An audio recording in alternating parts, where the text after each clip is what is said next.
right, so it's time for some tourney talk. That was really fast. Oh, I'm sorry. Let's try that again. Let me do it again. I like the way I segue into it, though. It was kind of, it's time for some tourney talk.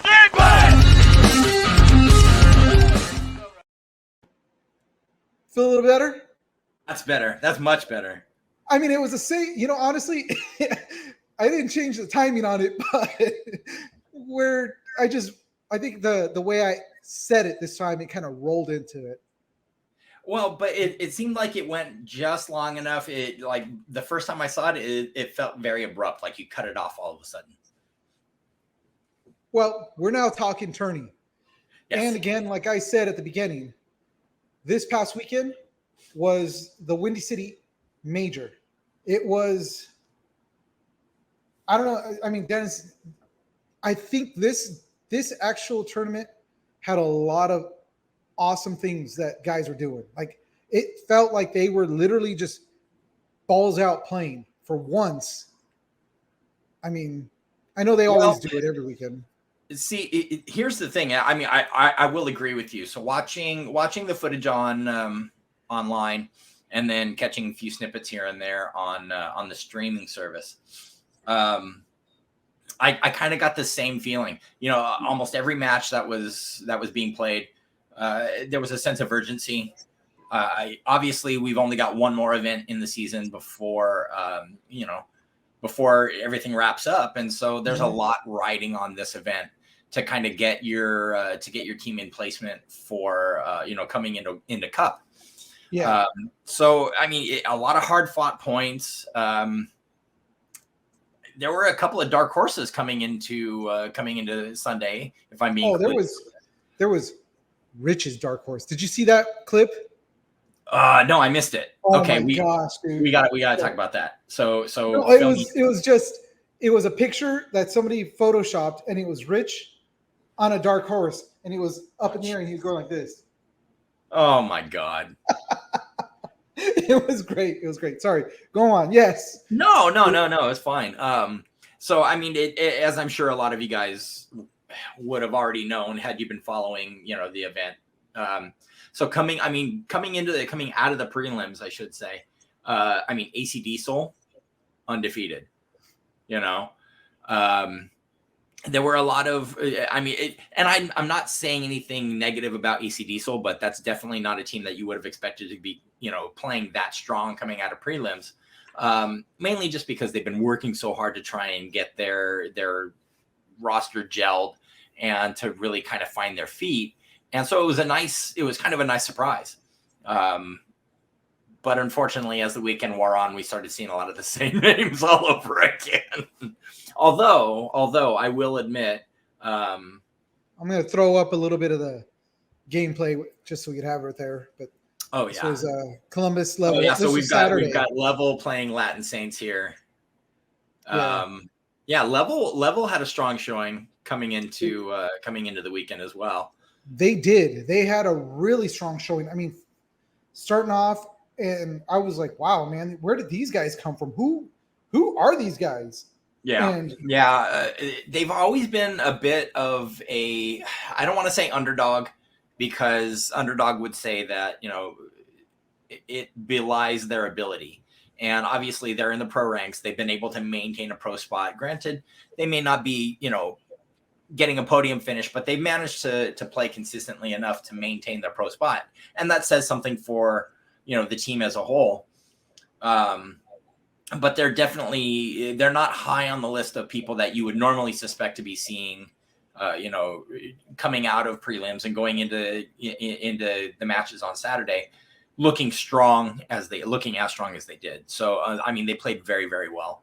A lot of it's interesting when you go back and watch some of the footage. A lot of the players were taking advantage of some of the moves that you and I talked about a couple of episodes ago with Seth. With Seth, yeah. And it was really kind of interesting because we were looking at him like, you cut to the inside and then go to the outside. Using that W in the snake, it was pretty cool. It was actually really cool. I felt like I knew what I was talking about. It did. It seemed like we were actually have, kind of played before, Yeah. and I was like, wow, we actually did call a lot of that we saw. I mean, people used that snake, and well, they used those bricks. Look right here, really well. crawling in. Yes. He's going in between that wedge and the wing there, the W. Look Yep. at that. But when you look at it, this brick. Oh, let me get over here. There we go. This big old brick. This freaking what do we call that? That stand up there, that soda can. Stand up here, and then that like wedge is what kind of like blocked a lot out. So it gave these guys right here room to move. Look at that cross shot. Look at that. Shooting from just at the what is that? Their snake. Oh, look at that. Did you see 40. that? He wrecked The him snake right there. 40. And he scoots in. Pop, pop. Yep. Right look across. At that, just shooting straight shot. across. So I have, I like Infamous, and that's only because, we know somebody that's on Infamous, which is Thomas Taylor. Which Thomas, please, come on, please call us back. Answer your messages. Answer your DMs, my friend. But so they struggle a little bit against. Actually, they struggle a little bit against level. Yeah, they did. And that was on Friday. And then they came into Saturday and they were just on it. They were like, they picked it up a little bit more. Yeah. And, it was great to see them. And dude, that move that of all people, Thomas Taylor pulled and took out 4. 1, 2, 3, 4. Yeah. So went down there. He's been a perennial, competitor. The man, it's funny. We say he's part of like the old guard, like he's the old man of paintball right now. He's barely coming into his 40s. Like we're older than he is. Well, it's not even that, dude. It's not even that. It's these kids that are coming up that kind of underestimate him. Dude absolutely. He works like a beast to stay at the level that he is to be able to play. Yeah. He is definitely a beast. And I mean, I can't say much else. I mean, watching on Saturday and even watching Saturday, seeing Goldman pull off. Oh God, I know. 3-on-1. 3-on-1. Yeah. When Thomas did that 4, he wasn't by himself. He blew through it. Yeah. But so not to divert off. I hope you guys saw that move that we just saw on the screen a minute ago. Are you able to roll the video back? Well, as soon as I get out of this commercial, yeah. Hold on. I think they actually replay it. Let me. Oh, we're back. And just so you guys know, so we don't get hit with any type of copyright or anything like that, we are streaming the stuff that happened on Go Sports. So if you guys don't have a subscription, get one. Get a chance. If you get a chance to get one, this is how you'll be able to watch all the tournaments. We've got a lot of great content on there. As much as I've talked bad in the past, honestly, they've got some great angles, and you're able to watch it. You got Maddie, who's a great commentator. Rich, who's up there in the booth with him. They always have players that'll go up there and also commentate with them. So Go Sports Live. Now that move right there. Yeah. That move right there. Right there where he moved when he went up to around and came to the Dorito. But he did no. What? So this to me seems so like the antithesis of what you should do. Oh, too much. You have to forgive me, guys, if you see me keep looking down. I unfortunately got bit at work today, so my thumb is bandaged and bleeding right now. I can't find that right moment with this. That's okay. I think it's coming up in a sec here. after. At any rate, so the footage that I was gonna point out was that you see a player go from the center of the field, not dead 50 center, but So you're talking more like right about here. This one? No. Or this temple? Or this temple? No, more forward field. Yeah. The wedge? No. And then inward toward the Dorito side. So like this big box, this wedge, these guys. No. Back at the 30, but closer to the D side tape. At any rate, you see him double back, and he goes backwards into Dorito 4. Yeah, because he's able to take advantage of that. Or Dorito 1, I guess say. He's able to take advantage of all this coverage and this big wedge right there to be able to go back and around and get back into that Dorito. But it bit him in the ass because he ended up getting shot out. And that's the thing that to me seems like that was something. I mean, I understand in the moment you have to kind of react and respond accordingly, but it just seems like the antithesis of the proper strategy, because you're giving up field, you're giving up ground. And so when I saw that, I was like, oh, what are you doing? But then I realized that it potentially puts him in a better position to, get a cross field shot, to kind of get a better angle. And now, like I say, unfortunately, he does end up getting shot out. But it was just, it was interesting because, again, it lends to the idea of how how these teams are, approaching the field and how they're taking advantage of the lanes and the bunker layout, Yeah, definitely. And it's like I said, it was a great weekend. It was a great tournament. There was so many great moves and moments during this that it's like I should have figured out a way to get more of the action down and been ready to go. Oh, and I just hold on, everybody. My computer's acting stupid. Yeah. We have technical difficulties. Yeah, technical difficulties. One moment, please. So, but it was a great moment. It was a great weekend, and as always, Maddie always has the right things to say. He always writes these beautiful, just monologues that I love. It's like we said before. I mean, he's extremely eloquent, and he actually is a lot more. He's a much better wordsmith than you give him credit for, because his demeanor is so laid back, and he kind of comes across as this little bit of a mellow, dude. That's cool, and he can be like that, but I mean, he's super intelligent, super intelligent. Definitely. And it shows. And one of the things that stood out to me, it was just a commercial for 4 Sundays, and just the monologue that he had for that commercial, it was like, it took me back to the days of the Sunday Driver, like we talked about last week, and it was that one monologue. Mm-hmm. It's a new monologue for a new generation, and it was, I was like, dang, that's why I play paintball.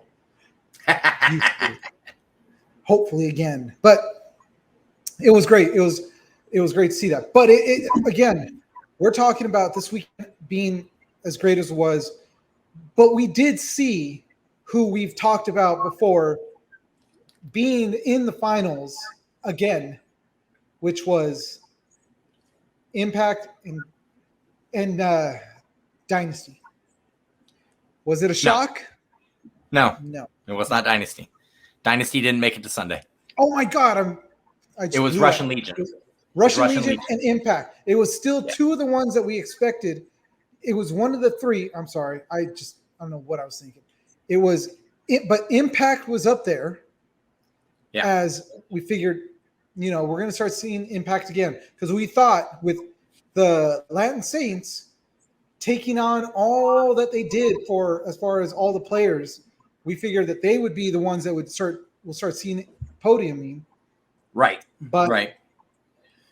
That as the obviously implosion didn't happened, materialize. Yeah, no, exactly. yeah, and they fielded a whole new roster of literal fresh faces. Yeah. Like, I was shocked. I don't even know if there was one on there that I even recognized. I'm not certain whether their roster has any, pro division vets or anything like that. We I don't think it obviously have to did. take a look at that. And that being said, the Latin Saints actually spent a weekend doing scrims with Texas Cyclones. And that was huge. That was huge. I was super excited when I saw Niles posting that on his Instagram, that they were out there chopping it up. And I'd be lying if I said that I didn't kind of like in the back of my heart, I'd like to see a team like Latin Saints who really has kind of a roster that is mainly made up of people who may not be super well known.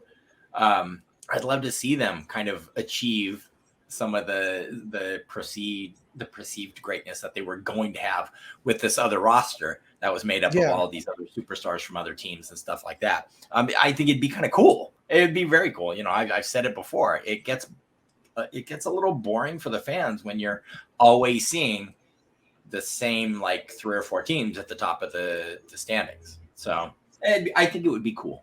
It'd be very cool. It would be. I mean, they would fall in line with, even though this is paintball, when people think of pro paintball, they're just like, whatever. But, you think about the Knights, the Las Vegas Knights, who came out of nowhere, and first year out, what happened? It was the Marlins that did the same thing, where they just came out of nowhere and it was like, holy crap, who are these guys? And they just took the World Series. To see something like the Latin Saints come in after an implosion like it did, and all of a sudden there's like, you know what, screw it, we're still going to take it, and see them start pushing, that would be awesome. But it would be great. And I know they already have a fairly strong fan base. They do established anyway. So. And I loved how Rich, when they mentioned about, Maddie was saying something about the Latin Saints and, what their team's made up of now. And he's all like, yeah, they're all like Latin now. It's like, well, yeah. All right, Rich.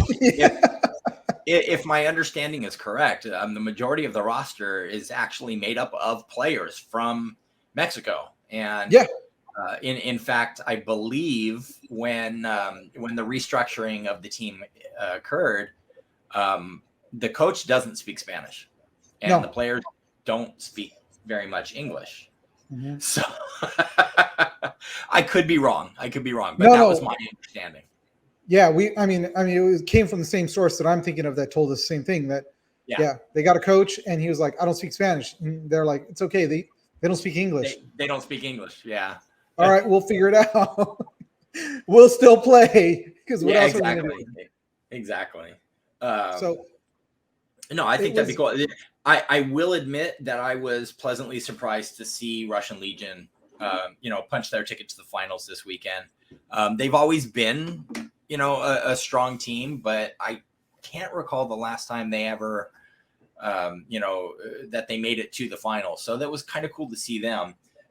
And speaking of, did you happen to see the amazing bunker move that occurred during, I think it was Russian Legion Dynasty. I think it was the team I think that was the match that they eliminated Dynasty. Dynasty player, again, I think it's Dynasty, goes in to make a bunker move on a Russian Legion player and bounced him 3 times from almost point blank range, bounced him. And the Russian Legion player initially turned thinking he was out. And then you see him look over. I guess somebody's telling him, like, no hit, you're clean. And so he just turns around and goes, brah, and then he goes, brah, and gets the next guy that happened to be running up Dorito tape at the same time. And I looked at that and I just went, Oh, that hurts, man. That hurts so much. I did not see that one. I missed that. It was amazing. It was amazing. I saw that. Like I say, just my heart broke for them. Let me see. It was Dynasty. It was Dynasty. In fact, I wish I had a clip of that. The clip is on the NXL Instagram. Oh, really? Okay. Yeah, Shoot. yeah. It's one of the posts that I saved. It's one of the posts that I saved. Oh, you should be able to share your screen. Well, I don't have the login for the Instagram on the computer. Okay. Well, I got it right here. Okay. That's what I feel like right now. So, who's still hanging in there? Our lone Twitch watcher? Our lone Twitch follower. Yeah. You know what? Spread the word, Holmes. Tell your friends. Check out these two dummies talking paintball. Come on, watch us. All right, you said it was on. Was it on their story or was it on their? It's just a regular post. If like I say, if you are you able to access our Instagram? Yeah, it's a saved post. Right now. It's a saved post in our Instagram. The saved post in our Instagram.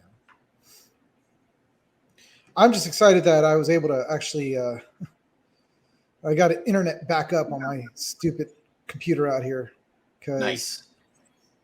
Oh my God, it was rough. I just got to say that it was rough. Oh, here it is. Okay. Oh, Lupe in the house. Good evening, Lupe. How you doing? Lupe, welcome back, my friend. It's good to have you on. Let's see what comments you have for us this week.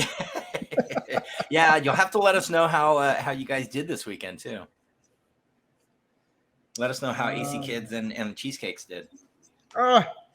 Something bit me. Chrome tab. Booyah. I think this one is the one that you're talking about. It should be the very first post, the video. Yeah. Yep, this is it. That's it. He's like, what? Yeah, look at that. What? Look at that. Yeah. So he shot him. He just keeps playing. He's like, I do not feel anything. And he just pop. That was pretty good.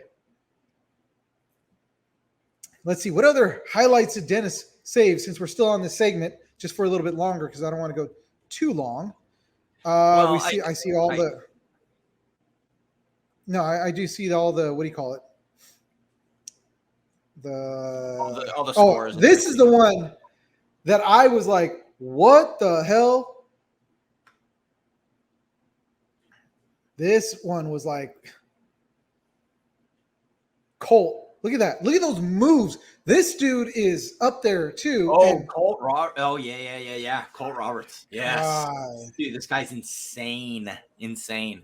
Yeah, X Factor is they're always dangerous, especially when they've got guys like him. And it's interesting too because rewinding a little bit, everybody was speculating that X Factor was going to just kind of die on the vine after Archie left, and I was like, I don't think so, guys. I don't think so. They still got a good amount of. They've got plenty of. My God, they've got plenty of talent on that roster, and they're doing a really good job of cultivating their divisional teams as well. They've got a lot of players that they're kind of training up and basically keeping a little bit of a farm team stable. So. Yeah, that move, that was amazing. I mean, that was unbelievable. He like did the Matrix thing going with all the balls going over his head. I was just gonna say it was Matrix. He straight popped down, popped up, and just pop. Yeah, just like, yeah, you're done. I was like, holy crap, dude, freaking amazing, Colt, you are amazing. I'm super talented. Super talented. Yeah, definitely. So anything else you want to say about tournament talk? This is Tourney Talk. Well, we're still wait, one more time, just because it was a great. This is.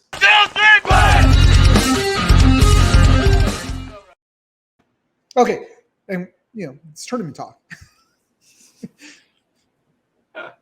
So, well, I mean, we of course would be more than happy to hear how the AC kids and how Royal Cheesecake did. Lupe's driving home right now. I don't know if you guys saw the comment. He said he'll be jumping on to kind of chat with us in just a little bit here. But Lupe, don't text and drive. That's bad. Yeah. Get off your phone while you're in the car. It's not worth it, my friend. But we are not worth it. No, wow. Look at his face. I'm kind of okay. Okay, you know what? No, that's it. That face right there. I'm gonna get a hold of Jeff Munoz, because that was a full on Jeff Munoz. It was that was a Jeff voice to text. All right, all right, okay. Lupe. All right. I do that all the time. So all right, you're in the clear. But for some reason, my text messages never come out perfectly clear. I'll be saying like, "Hey, I'm a little busy right now," and all of a sudden it's like, "Hey, I'm a little busty right now." It's like, what? I don't know how that comes out like that, but maybe it's my accent. Your accent? Hey, now that I'm looking at it, holy crap, I do have the Munoz hair, don't I? You full on got the Jeff Munoz going right now. we so need to show him that.